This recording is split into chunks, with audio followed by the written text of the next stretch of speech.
of our refuge. ভারতীয় পার্লামেন্টে বিরোধী দলীয় নেতা হওয়ার পর রাহুল গান্ধীর প্রথম বক্তব্য রীতিমতো যেন বিস্ফোরণ ঘটল লোকসভা কক্ষে। ভারতের প্রধানমন্ত্রী নরেন্দ্র মোদী আর বিরোধী দলের নেতা রাহুল গান্ধীর পাল্টাপাল্টি বক্তব্যে সোমবার উত্তাল হয়ে ওঠে ভারতের 18তম লোকসভার অধিবেশন। সোমবার লোকসভার বিরোধী দলীয় নেতা রাহুল বিজেপিকে কটাক্ষ করে বলেন, বিজেপি সংবিধানকে অবমাননা করেছে। পাশাপাশি তিনি বলেন, হিন্দু মহাপুরুষরা অহিংসার পথ দেখিয়ে গেছেন, তবে নিজেদের হিন্দু দাবি করা বিজেপি শুধু হিংসা ছড়ায়। এ সময় রাহুল গান্ধী আরো বলেন, আমাদের মহাপুরুষরা অহিংসার কথা বলেছেন, কিন্তু যারা নিজেদের হিন্দু বলে দাবি করেন তারা শুধু হিংসা, ঘৃণা, অসত্যের কথা বলেন। আপনারা হিন্দুই নন। এ সময় প্রধানমন্ত্রী নরেন্দ্র মোদী উঠে দাঁড়িয়ে বলেন, গোটা হিন্দু সমাজকে এভাবে বলা হচ্ছে।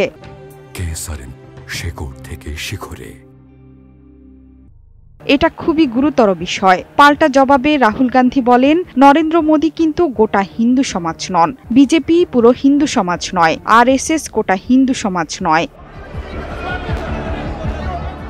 এ সময় রাহুল গান্ধী দেবতা শিবের একটি ছবি তুলে ধরেন, তবে তাতে বাধা দিয়ে স্পিকার ওম বিড়লা বলেন, সংসদে কোনো প্ল্যাকার্ড প্রদর্শনের নিয়ম নেই। জবাবে রাহুল বলেন, হিন্দুদের মনে কোনো ভয় নেই, হিংসা নেই, ঘৃণা নেই, তবে এই বিজেপি ভয় ছড়িয়ে দেয়, 24 ঘন্টা ঘৃণা ছড়াতে থাকে।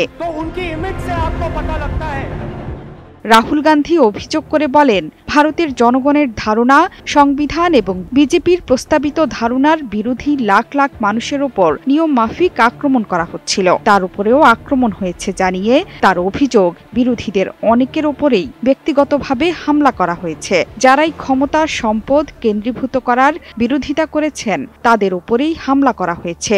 সেই সঙ্গে যারা দারিদ্র, দলিত, সংখ্যালঘু ও আদিবাসীদের ওপর আগ্রাসনের বিরুদ্ধে প্রতিরোধ গড়ে তুলেছিলেন তাদেরও নিশ্চিহ্ন করার চেষ্টা করা হয়েছে। বহু মানুষকে জেলে ঢোকানো হয়েছে।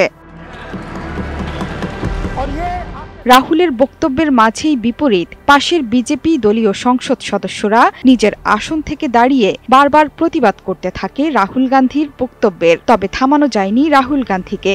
একে ভারতের সাম্প্রতিক সময়ে ঘটে যাওয়া নিট কেলেঙ্কারি, কৃষক আন্দোলনে নিপীড়ন, অগ্নিবীর নিয়ে আগুন ছড়ানো বক্তব্য দিতে থাকেন ভারতের বিরোধী দলীয় নেতা।